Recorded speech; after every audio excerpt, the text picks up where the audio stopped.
Apparently, Miami cannot be beat. At least that's the way it's been so far in this Dynasty Rebuild. Welcome back, everybody. The Hurricanes are currently an unbelievable 8-0, winning 4 consecutive one-score games. There have been some pretty exciting finishes. We had Florida State miss a chip shot field goal wide right late in the last game we saw. And you look at this schedule and think, all right, the toughest games are now behind us. It should be expected the Canes go undefeated now, especially with nobody on the remaining schedule with a very impressive record. Duke and Wake Forest are 5-3. I didn't expect this level of success in year one. I knew this would be a good team. There's a lot of very good talent, some really good seniors that won't be here after this first year. I'm not really worried about what happens in year one of these series. Ultimately, I want to come in and do my own thing with the team, bring in my players. But today we're going to see if anybody can take down Miami. And we're also going to be continuing to add on to a recruiting class that is currently ranked 21st. We have 11 players so far in the class, 5 4-stars, 6 3-stars. We did target at least one 5-star, but Willie Countess has picked Alabama. We've won a lot of these recruiting battles, lost some others. Quarterback remains a question mark. Man, I can't believe we missed out on Cam Dozier. And they took Joey Fraboni because the game wouldn't let us schedule a visit. So the new quarterback target has become David Kinoy, and right now we are in first place. Georgia wants to take away another one of our top targets. We'll see if they're successful. I forgot how heartbreaking it can be to lose some of these recruiting battles. I had high hopes. I had pretty high hopes for some of these players. We're going to keep seeing if we can find some gems that might make it to our late stage recruiting. We'll go to cornerback here. We've got 2 more on the board. Marquise Folk from Tampa, Florida. Seeing a lot of slower defensive backs in this game. 83. Probably not going to cut it with us. Awareness is only going to be average. Zone is super low. So doubting he's going to be one of the players we need. Then we got Buck Carter. Little bit higher speed. A bust. I was told recently that the gem and bust thing is kind of more to do with the dev trait and less starting overall. And that kind of lines up with what I've at least felt so far with recruiting. Like, I see these busts that have fine ratings, but that makes sense then if they're going to develop a little bit slower. There was no dev trait in past NCAA games that I know of. Come on, give me one more gem. Pass block finesse, I can work with that. No, a lot of busts. We only have 16 outgoing seniors, by the way, so to already have 11, we're close to already being able to replace everybody that's going to be on their way out. We still have Matt Bouchard as one of our top focuses. Really like him as a potential starting cornerback early in his career. And looks like he's ready for a visit. He's also looking at Clemson. So he's going to attend the team workout. And the coach's favorite hard sell combined with a couple more DMs. I didn't realize I still had so many players with Send the House active, even though I can do a lot of hard selling still. So David Kinoy looking for pro potential. Miami has not sent a lot of quarterbacks to the NFL in the last 20 years. I couldn't believe how few it was. We're also going to have him come to the Wake game when we also have receiver Terrell Jordan. So nice complimentary visit going there. Pro potential. Yeah, Vinny Testaverde's coming to greet him. Willie Shembo. I'm actually going to have him come for the bye week because I just kind of want to get situations like this done. So I have those points later on to spend. It's not a competitive battle, so I don't need to have him come to a game where there's like more risk. And I'm just going to go with the soft sell approach. I don't think we have to go with like 40 or 50 points in this case. It's uncompetitive. Strategy is football influencer. All right. Yeah, honestly, I think I have plenty of points to go around here. I still have 210s, so we can afford to just do a lot more scouting and focus mostly on these 3-stars and see if we can find some gems. Here we got running back from Miami, Florida, Johnny Boone. That's a lot of speed and acceleration. Not bad. 81 vision, 81 change of direction. I think we got ourselves a target there. Here's an athlete, also projected to be a running back, Malachi Tuggle, who could be an option, but isn't as intriguing as Johnny Boone. Got a tight end prospect here, or maybe a 250-pound receiver, you never know. DeMar Friend. And we got a gem. Wow. 79 catch in traffic. He's a possession player with 82 agility. The tight ends haven't been phenomenal, so that might be something to look into. And then we got a power rusher here, Tremaine Treadwell. Not the fastest guy, not the best athlete, 70 power moves. Might be a guy that develops into a player at some point. So we're moving Johnny Boone up here.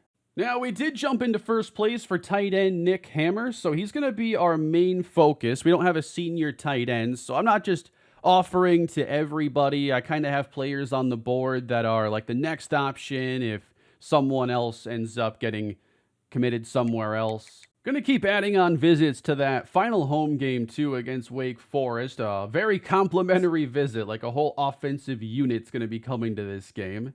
We'll have him do the family visit here, Antoine Stock. All right, so this week, we're number 2 in the country, perfect at 8-0, and we take on Duke. Now, should we end up going undefeated, winning it all this year, that's not going to mark the end of the series. I think it's a little bit different looking at this versus Madden, where I think everybody is like, they would praise the Rams, for instance, for sacrificing so much to win one title. Now, they're not awful right now, but they were pretty bad the year after winning that Super Bowl. College is a lot more to me about long stretches of success, becoming the dynasty, which isn't just one title. Of course, it's the biggest milestone there is, but I can't really feel ownership of a title if we win it this year. You know, I didn't bring in any of these players. The most I've done is say that Chris Johnson Jr. is getting on the field. But hey, we're 8-0. There's still work to be done. We've played 4 conference games. Why is it 5-3? And we've had 3 come-from-behind wins in the fourth quarter. I expected a few more dominant wins from Miami. It hasn't really happened that way, but it might be in the works now. I'm really sad they got rid of 5 points. That would have been an interesting one there for the schedule. But this is going to be a rather easy win against Duke. Miami 48-18. We're still seeing Cam not put up huge passing numbers, but you really can't when you throw it 17 times. We do run a fair bit in this game and run really well. Damian Martinez, $166 and 2 scores for him. An absurdly low number of plays, though, for us. Yeah, how did Duke beat us so badly in time of possession? They actually faced 23 third downs to our 9. Interesting. We didn't get any new commits this week. And despite being 9-0, we went down in the poll to number 3. So Georgia's taken, a couple of my favorite prospects in this recruiting period, and now they've leapfrogged us by beating Florida. We beat Florida too. We did miss out on one player, another guard. Like, I'm having such a hard time here with these offensive linemen for some reason. Nate Teague is going to UCF instead. And then we were in really good shape for a 4-star receiver, and then Bama did that in 1 week. They had a week 10 visit, though. We might be in week 10, so that kind of makes some sense. And we can schedule him. Well, we have a competitive visit here, but it might be worth it. I might have too many visits. It won't let me do it. So we're going to do the bye week instead, where we're going to go with the family visit. We had a really good week, though, for David Kinoy. He's going to narrow it down to his top 3 here after one more week, but Georgia, I'd say, is still in it. Thankfully, they haven't done a visit, though.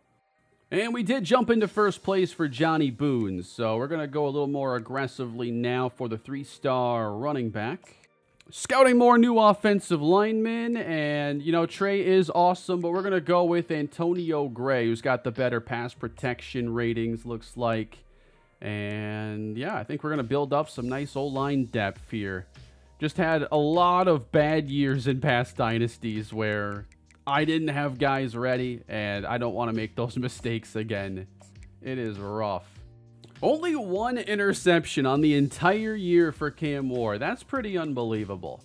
but I'm also used to throwing at least one per half, so I wouldn't know what that's like. Damian Martinez, 787 on the ground. Really picked it up ever since I was thinking about playing Mark Fletcher instead. And then Isaiah Horton, man, our leading receiver, and he's not one of the seniors. You know, he's a 76 overall sophomore. Really happy with his season. And then on the defensive side, Ruben Bain has 5.5 sacks, but Marley Cook, 8.5, leads the team. Got just a few games to go here in the regular season. We'll see if any of them offer us any drama. Everyone's looking for that upset now. We're unbeaten. We're going to be everybody's biggest game now the rest of the way. Actually, no score at all in the first quarter of this game. We pick it up, though, in the second, and are going to take a 10-point lead into half. And we got a 7-point game in the fourth quarter. Miami just trying to hold on against 2-7 Georgia Tech. It's a give to Martinez. Good tackle on the play as he's closing in on 100 yards. But the Yellow Jackets, they have a chance to get off the field here. Make this interesting. It's 3rd and 8. And Ward wants the screen. Martinez has a blocker, and he gets the first down.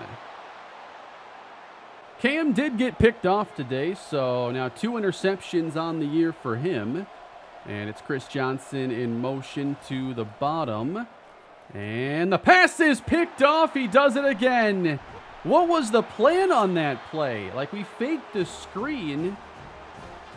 I don't know what was going on there. We haven't seen Cam make that play very often, obviously. It's his 3rd INT of the year, but we're determined to give Georgia Tech a chance.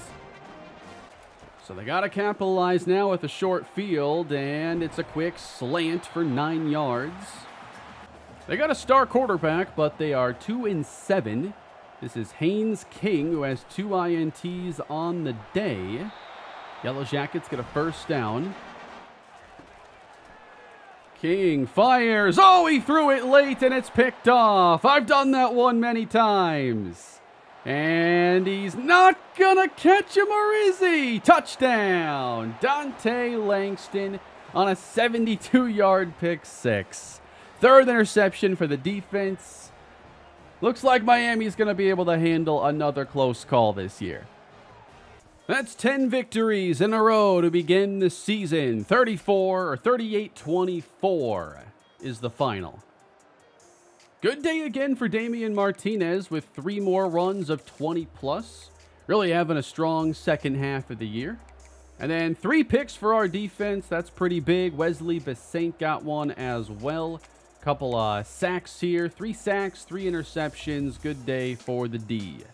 Let's spend some of these coaching points and go all the way to Tier 4 with D-line boosts. That's Boogie Turner's game. And then we're also going to go to the motivator tree, and we're going to spend more points there on D-line. Matt Bouchard commits. He's a 4-star cornerback. We have 2 of those now in the class. That was kind of the biggest position of need. I like how we have filled that. And then we lose out on receiver Connor York. I expected we'd end up getting him, but there can be some late surges in these recruiting battles. So that's another loss, but there's no way we're going to win for all these players. We could be close here for quarterback David Kinoy. He has narrowed it down to his top 3, and we are pretty close to a commitment. This one's a little closer than I would like it to be. Now we got some other SEC schools that are going to get into the mix. Texas is behind us. That's his home state. So tight end Nick Hammer. This one could get tricky, especially because I don't know if I can even do any more visits. I think I'm out of time. Somehow we don't even have his ideal pitch completed right now, so I might want to send the house one more week.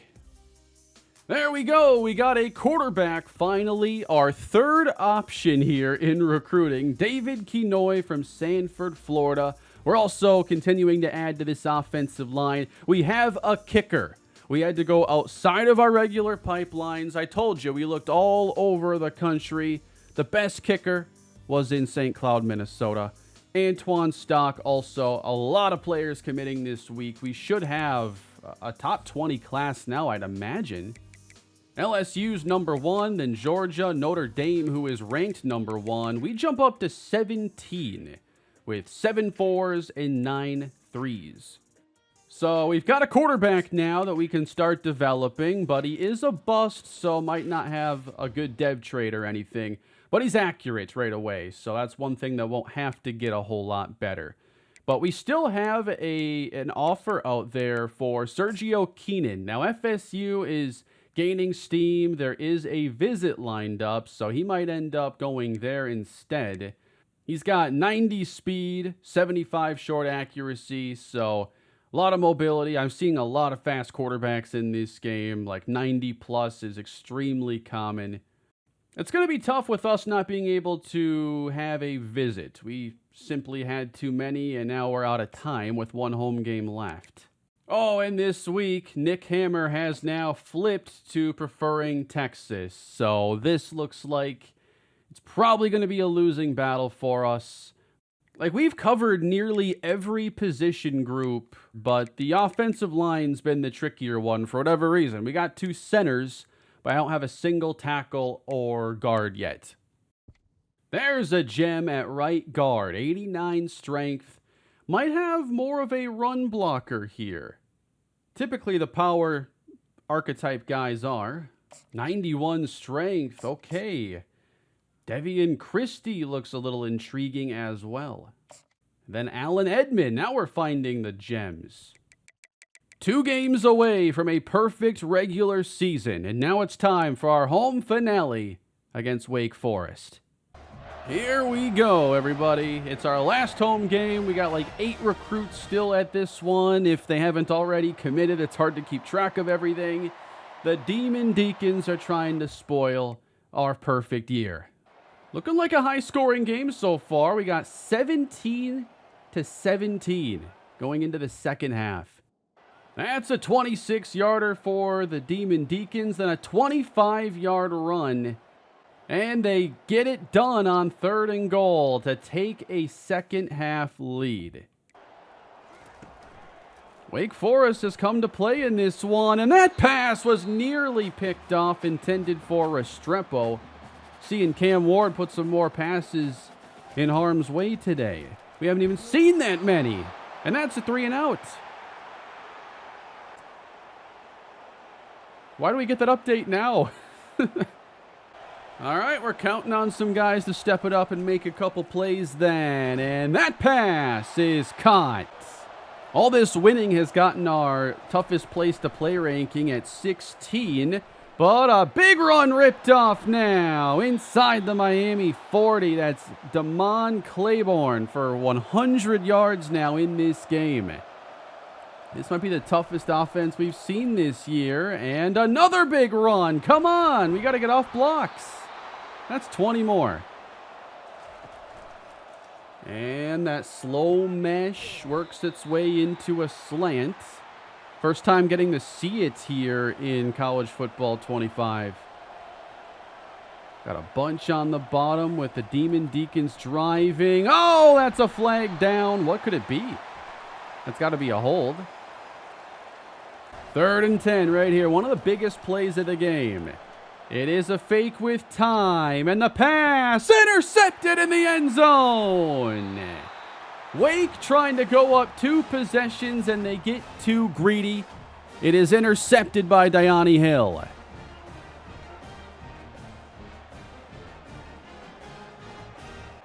Huge missed opportunity there for Wake Forest, and we're going with the dump off and a very minimal gain. Cam's got 234 on the day, 2 touchdowns, and no interceptions.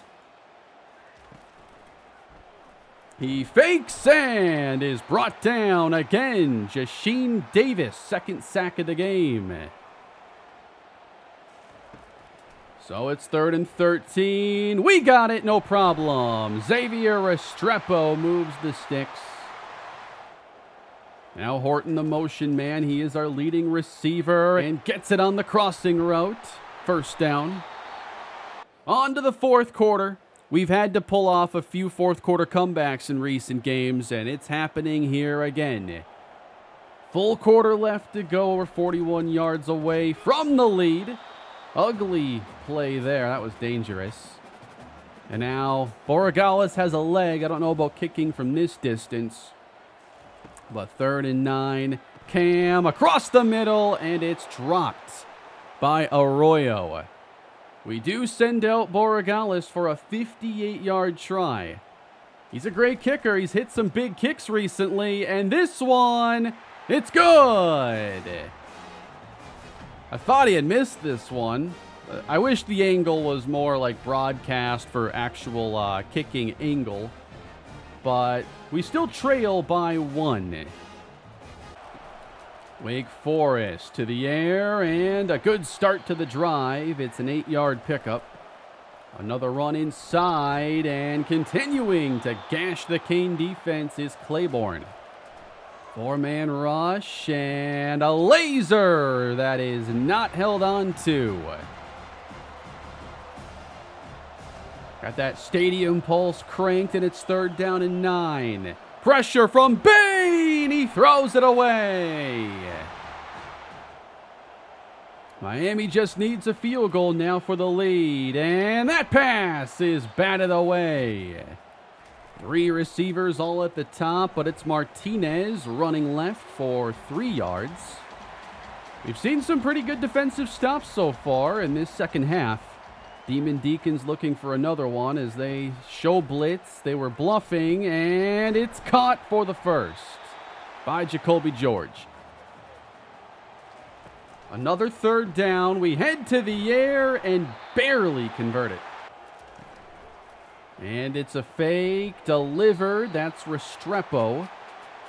So now you're talking about getting into Borregales field goal range. Almost. From here it's a 62. Let's not get too far ahead of ourselves. But it's 2nd down. Nice route. And a catch for Horton. Now we're in business. Cam, middle, and Restrepo for 7.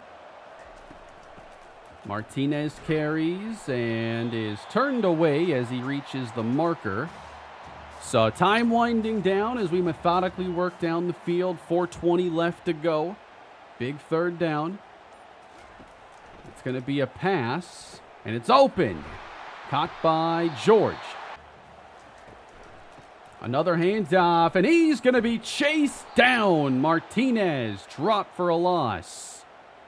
A field goal wouldn't give us a whole lot of wiggle room. So 3rd and 10, we have to get inside the 2, and on the screen, how do you make that play? Wow, he just took on that block and made the play of the day. Borregales now for a go-ahead field goal. And his kick, it is good. Miami leads by 2, and it's up to the defense to close it.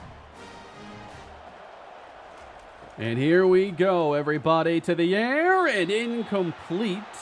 A lot of contested plays. Wake Forest needs a field goal. 1:55 on the clock. Over the middle, and it's caught near the 45. That is a huge play. 1st and 10. And up the seam. What a catch. Excellent hands. Wake Forest already would make this a 54-yard field goal try. They're going to keep throwing it. And, oh, he's sacked. Huge play by Elijah Alston. You can't be taking sacks in this area of the field. And now knocked away and picked off. What a play for Miami. Intercepted. And we're going to be able to get this football back with 1:12 to go. Wake Forest had their chance. And the clutch defense of the Hurricanes does the job. Ramon Breston, the linebacker, makes the play. Pass was deflected. Good team defense. Wake Forest does have all their timeouts, but Martinez with good 1st down yardage. A 1st down now would pretty much seal it. Martinez running us to our 11th win of the year. That is perhaps the closest call yet. If Wake had just gotten a few more yards, maybe could attempt a long 40-something yard field goal for the win, that would have been the closest anyone's come to defeating the Canes this year. But we close out the home schedule on a win and have just one regular season game remaining. Cam Ward, big day for him. He's the player of the game. That was a pretty fun second half. They gotta put us at number 1, man. We're undefeated. Miami going into week 13. We get our third quarterback of the recruiting season. So some of these positions have a lot of depth. We'll see what that means for when we're redoing this roster for season 2. We're still ranked number 2 in the country, though. We do lose out on tight end Nick Hammer. That one is disappointing. He was a gem, 4-star. We tried, but failed. And then Texas also wants Sharif Combs. So here we go again, battling the Longhorns for a tight end. We're in pretty good shape for other tight ends that we were looking into, like DeMar Friend, who's close to narrowing it down to his top 5. I'd really like to get Sharif Combs. He did have the vertical threat skill set I was trying to get with very good hands and speed. 77 short route running is also pretty impressive. Tyreek Teague, it's hard to say what he can do as a pass catcher, but he's a 4-star, really highly ranked blocking tight end that no one seems to be interested in for some reason. And we are at 18 now with the class. 17 players, 7 of those are 4-stars, which doesn't seem all that impressive when you see Texas has 15 and LSU has 4 5-stars. We don't have any. We tried. So that takes us into our final regular season matchup. We've got the Syracuse Orange. I just remembered, too, it's very likely we're going to see an ACC Conference Championship and not just jump straight to the playoff. So very excited to see if we can end up getting that first ACC title. But first, we're going for an undefeated regular season. There are not a lot of domed stadiums here in the world of college football, but we're inside one of them. We've had a few close calls this year. We'll see if Syracuse gives us a challenge as it's 7-0 at the end of 1. Wrapping up the second half, Miami's able to put a couple touchdown drives together. Syracuse needs to come out of the second half ready, and it doesn't appear they are.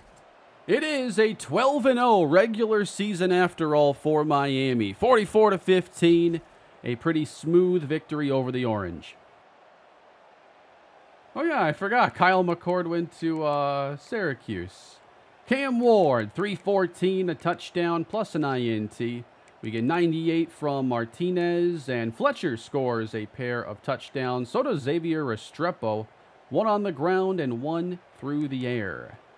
How about 5 sacks for the defense as well? Nice way to finish out the year. And we're going to face Florida State all over again in the ACC Conference Championship. They're going to try to avenge the 18-yard wide right in the 3-point loss to us earlier last episode. Dude, the tight ends just keep flipping to Texas. This isn't cool. That's what's on the line here today as we take on FSU one more time. Trying to be the number 1 seed in the college football playoff. Here we go, everybody. Can the Canes stay unbeaten and claim their first ACC title, or can Florida State end our dream run? We'll do this similarly to last episode. A lot of you seem to enjoy the way that video went.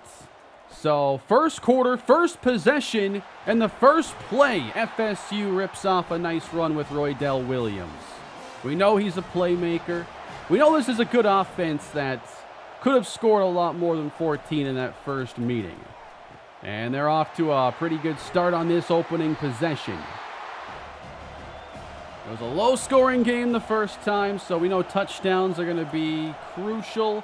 And Williams gets the first down just as they drew it up. Knocked away on the pass to the end zone. We've got him in 3rd down again. Uiagalelei He's got him just as I saw him break open. Touchdown, Seminoles. Very strong start. Well, let's see if the Canes can answer. Opening drive for the offense, and immediately taken down is Damian Martinez. Ward over the middle, and that is a good catch by Arroyo. 3rd and 1, and tightly contested and picked off, and it's going back. 10-5, touchdown, Florida State. What a start for the Noles. From the opening play of the game, man. We're barely getting started in this one, and Florida State's already going to have as many points as they did the first time we met this year. What a hole we already have here early. 14-0. Cam goes down again. Tackle for loss, pick 6, sack. Oh, and then like a 9-yard completion. That's what we have so far. On 2nd and 18, why would we run it here? Come on. Long way to go. How are we going to get there? Cam across the middle. Man, we needed that one. It's Michael Redding III with a massive catch. Now Cam comes back, hits the screen on the outside, and it's a gain of 7. If you're enjoying the action today, everybody, please hit that like button. Don't forget to subscribe to the channel. Starting to get pretty interesting, as that's just a nice play. Restrepo in motion. It's going to be Martinez, and the early indication is not good for our run game. Big 3rd down, and Cam. Oh, it is caught. Jacoby George. I thought that was intercepted for a second. But the Canes continue. Looking for an answer, and the pass is incomplete for Horton. He had a chance. Again, 3rd down for the Canes. They go empty. And it's Johnson unable to get the first down. So we at least did better than a 3-and-out or pick 6. But now we got to see if we can slow down FSU, because they look unstoppable right now. Now it's the defense's turn for a response, and it's going to be Roy Dell Williams for 4. And, oh, that was not fooling anybody. We had everybody locked on to the running back there. So it's 3rd and 7. We bring forward Uyunglele, and it's caught. First down. DJ across the middle. Looking way too easy for this receiver group. Another run, and a strong effort for 5 yards. Miami's defense needs to get an answer here. Need 3. Got 4. First down. Quick hitter, nice catch, and down to the 25. Just everything has looked so smooth coming from this FSU offense. DJ Uyunglele from the 25. Pressure picked up. That's batted down. What's Ruben Bain doing covering someone wearing the number 18? Jeez. Quick on the outside. Don't think so. Taken down. That's Mishael Powell. No more touchdowns, all right? 3rd and 11. DJ goes short, and we're going to hold. Now, we got to watch the kick, too, right? Because he missed an 18-yarder in the previous game. Been wondering how automatic these super simmed kicks are, and they've mostly been good. I don't know if I need to look into the kick accuracy slider or not. 1st and 10, and we drop the ball. Then we fake it. Oh, come on, man. They might as well line up in the backfield. 17-3. Cam in the shadow of his own end zone. He's going down. 3 sacks already for FSU. Marvin Jones Jr. We have no shot of slowing him down. He's got 3 sacks on his own. It's all him. At least it wasn't blocked. But now FSU already has it in Canes territory. Great run back at the same time. DJ back to pass and knocked down again. Ruben Bain. He is the most versatile defensive player in college football. It's 3rd and 6 now. DJ looks left, and that's close. 4th and inches. FSU has not forgotten that last game. This is personal. And a first down conversion. Uh-oh, that's not good. He's going to score! Touchdown, Knowles. They're just clicking everything they want to do. This is unbelievable. This is the biggest deficit we've faced all season, by far. And these teams just couldn't look any more opposite at this stage. Cam Ward, I mean, we're just not even hitting the simple stuff. 3rd and 3, you better block Marvin Jones. And it's a failed play again to Restrepo.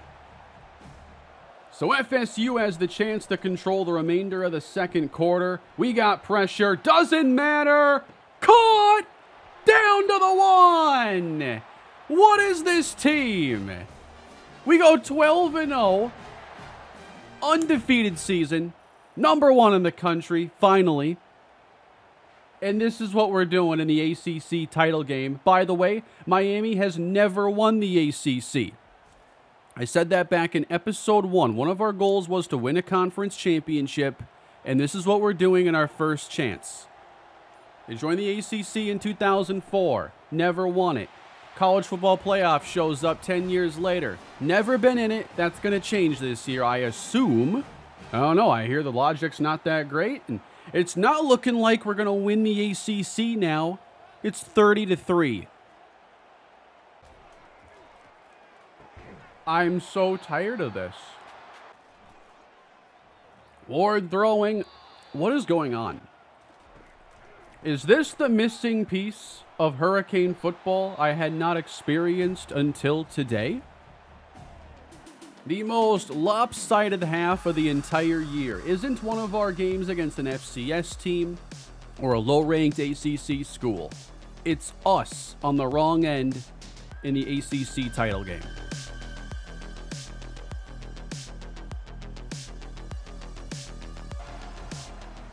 I'm not sure how much more of this we can endure. Down goes Ward. What a day for FSU, man. Patrick Payton on the sack.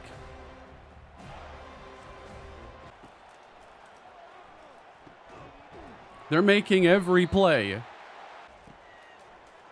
DJ over the middle. It just won't end. Relentless.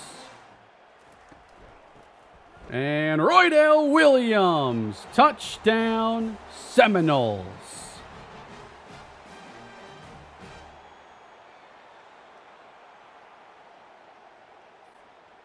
Finally, we put together a drive to cut it to 28. We have 2 consecutive touchdowns now, but time is running out. Seminoles do not have Uyunglele in the game. Whoa! First down. I have seen teams put their backups in, even the CPU, when they're up a bunch in the fourth quarter. To me, 21 points is too close. So I don't know if Uyunglele is hurt or what happened, but the backup's doing just fine. Yeah, there are no impact players. Roydell Williams isn't in the game. What's this? Down to the 1. And the Seminoles adding the finishing touches on an ACC Championship season.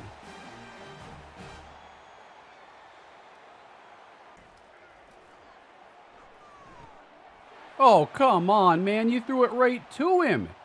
And that is going to go inside the 20. If they really wanted to, they could drop 50. But they're going to have to settle for a 45-17 win. Maybe they kick the field goal.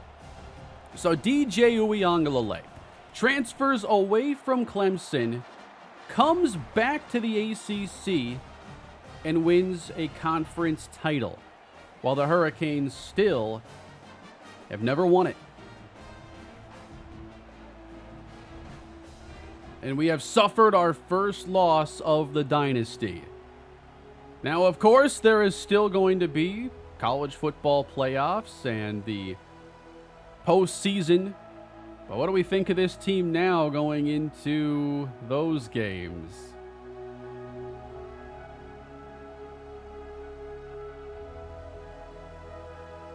We've just added a whole lot of fuel to this rivalry. Just destroyed in every which way. How about those numbers for the two quarterbacks and DJ Uiagalelei coming back with the Seminoles to win the all-important ACC title despite losing to us in the regular season. This was the really surprising thing to me. They had 6 sacks. Our offensive line's done a really good job in pass pro, especially all year, and they never had a chance in this game. Patrick Payton was living in the backfield.